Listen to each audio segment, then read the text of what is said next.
gonna come on all fours. And you're gonna do kind of like the old style, whatever, but we're gonna do it in a circle. So you're gonna lift your knee up as high as you can here, and then keeping the 90-degree bend and your chest parallel to the floor. You're gonna try to make a big circle up and then down and then reverse. Go up and parallel, up as high as you can. Keep the knee up as high as you can and then down. Okay, so we're gonna try to do like 10 of these. So big circle. The key is not to drop the knee when you go from here to here.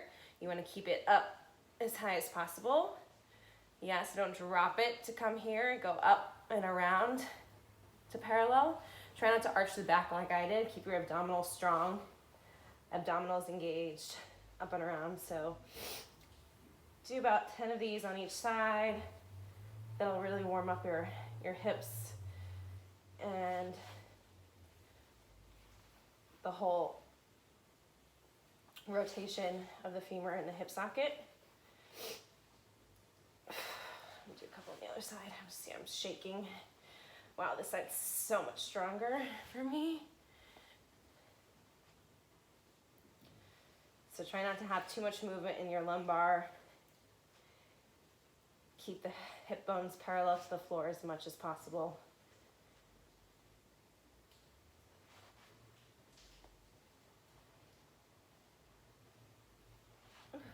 So you're gonna keep 90 degrees here and here between the roller. And what this is gonna do is it's gonna activate your stabilizers. So you wanna have equal pressure with your lat roll down, squeezing here and here. So psoas, lat, and then your whole chain here. So that's gonna activate that. And then keeping that tension, you're gonna do some bridges here. So that way it forces the spine to stay long while you're doing your hip bridges. It's a little bit more functional that way.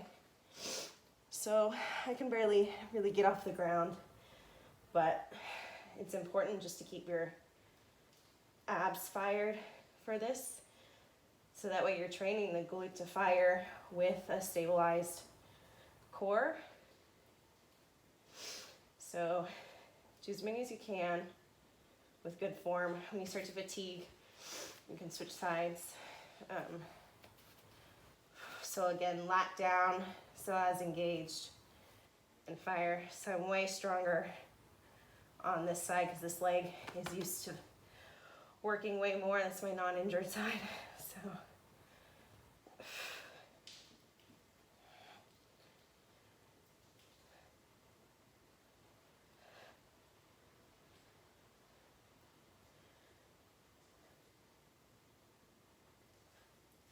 and just make sure the foot that's down, you're not rolling it one way or the other. You have like equal pressure through your metatarsals.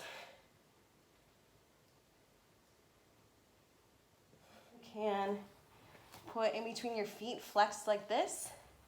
And you can do like a simple bicycle style, but without twisting. So just pulling in and pushing out equally with a little abdominal crunch here.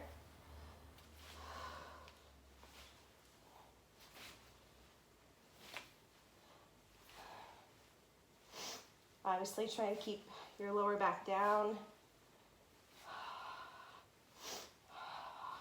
So when you pull in, you can think of pushing down.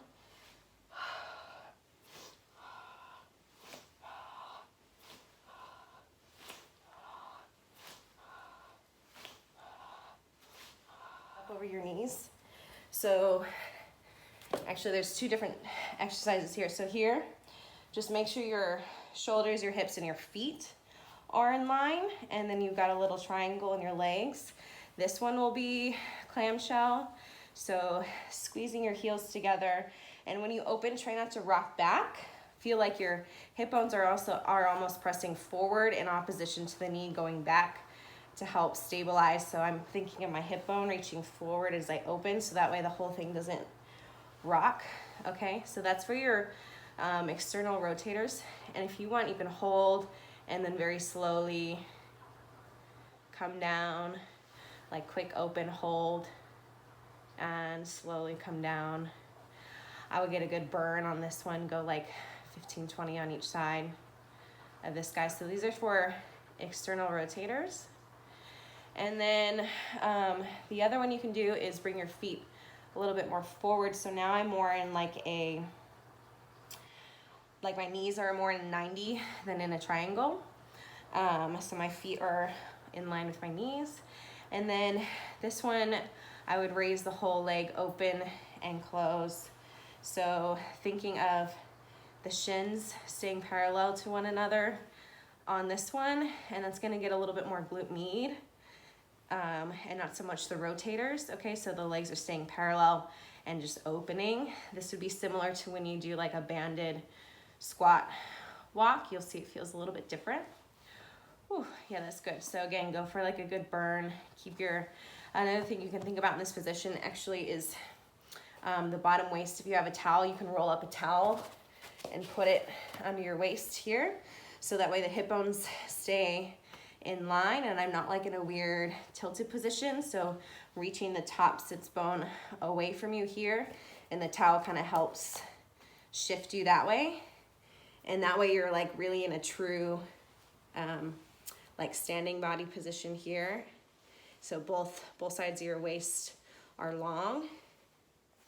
You can come into like a little squat position and then tapping, moving one leg kind of diagonally to the side, diagonally to the back, and then straight back. Yeah, I would just do those four. Making sure everything is staying parallel. So my feet, my knees, so here, and then straight back. And then just focus on keeping your pelvis level and this side. Don't let this side be affected when you move this side. So you're actually thinking more of the standing leg and the hips staying square. Okay, so go diagonal side, diagonal, straight back, around the clock like that.